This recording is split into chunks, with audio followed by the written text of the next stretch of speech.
Up until now, you've seen this client in bits and pieces, one system, one feature at a time. Today, I want to glue it all together. No deep dive, no diagrams. I just want to play it. One unbroken session, grab a quest, head out, get into combat, ding a level, and learn something new. The whole loop start to finish, which gets at the question I keep coming back to, is this thing actually playable yet? Let's find out. First thing you'll notice, we now have sound. It's under the whole session from here on. But what are you actually hearing? It's tied to where I'm standing. Every zone has its own track, with separate day and night versions. And as I cross from one area into the next, it crossfades to match. The ambient bed underneath does the same. The wind, the water, the murmur of a town, it swaps out with the zone. On top of that, footsteps, keeping pace as I run, weapon swings and impacts, spell sounds, and NPC voices when I stop to talk to one. And there's a cool detail under all of this. In WoW, a sound usually isn't a single file. It's a small bank of them, each weighted for how often it should play. So every footstep, every sword hit, the engine rolls a weighted die and picks one. That's why the same action never sounds quite the same twice, and why the world doesn't collapse into a loop. Right, let's play. So I grab a quest from an NPC and it drops into the tracker on the right. Then let's head out and do it. I've covered both the quest system and the movement rework in earlier devlogs, so I'll keep this part quick. It's really just the connective tissue of a session. Pick something up and set off. That being said, it's not all polished. The grey question mark that should sit over a quest giver while a quest's in progress doesn't appear yet, and the quest log and tracker can still get a bit weird. All stuff for a future polish. So I wanted to show off the combat, specifically melee combat. The weapon draws as I engage, and the clever bit here is that when I move and swing at the same time, the correct animation plays on both the upper half and the lower half. To clarify, a humanoid rig can be driven in two halves, an upper body and a lower body. Normally, a weapon swing is a full body animation. Stand still and it plays across the whole skeleton. But if I'm running when I swing, the game splits the rig so that my legs keep playing the run and the swing only plays on the upper body. That's animation masking. Restrict an animation to part of the skeleton, and the rest of the rig is free to play something else at the same time. Legs running, arms swinging, both at once.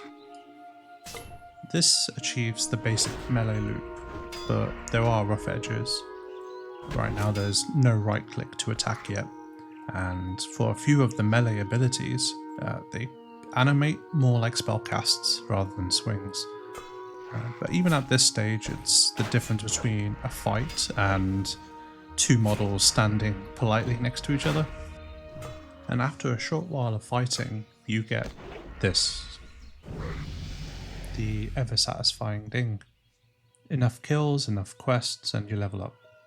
The XP rolls in, the level up effect goes off, and you get to hear that famous sound. Mechanically, it's simple. A number went up, but it's special, and it works. With the quest objective done, and before we head up to the class trainer, we auto-sell our loot, so a quick stop to the vendor. Buying and selling works now. Open the merchant, offload the grey junk, and maybe restock on food. It's not glamorous, but it closes a loop that every play session quietly depends on.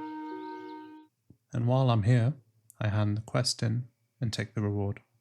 With a new level, sometimes that means there are new things to learn. But that's really two panels, the trainer and the spellbook. First, the trainer. Everything in the list is color-coded. green for what I can train right now, with the cost beside it, and red for what I'll only unlock at higher level.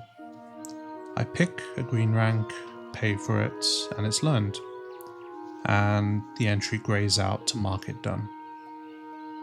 Then I open the spellbook to find it, sorted into tabs, each ability with its icon and tooltip. And there's the new one, sitting among them. From there, it drags straight onto the action bar. Next, I'd like to talk about talents, but there's a catch. You don't get your first talent point until level 10, and I'm not there yet, so I'm going to cheat a bit. A quick drop into GM mode, bump myself straight to level 10 to earn that talent point. With that, the talent tree opens, and just like the retail client, it previews before you commit, so I can click points into the tree and see precisely what I'd be spending, with nothing actually going to the server until I confirm it. So I can plan and build out, change my mind, undo it, and only lock it in when I'm happy. And from here, we just pick up another quest and carry on leveling. But we'll stop here for now. So, is it playable yet? Honestly, almost. The whole loop runs, start to finish, in one unbroken session. And strung together like that, it stops feeling like a tech demo and starts feeling like a game.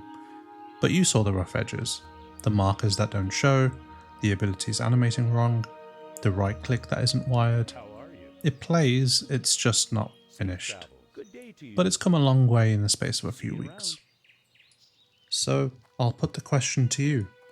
From what you've seen, would you call it playable? Let me know. And if there's a system you want me to go deep on, the way I did with the last video on spellcasting, tell me which. As always, thank you for the support, and I'll see you in the next one.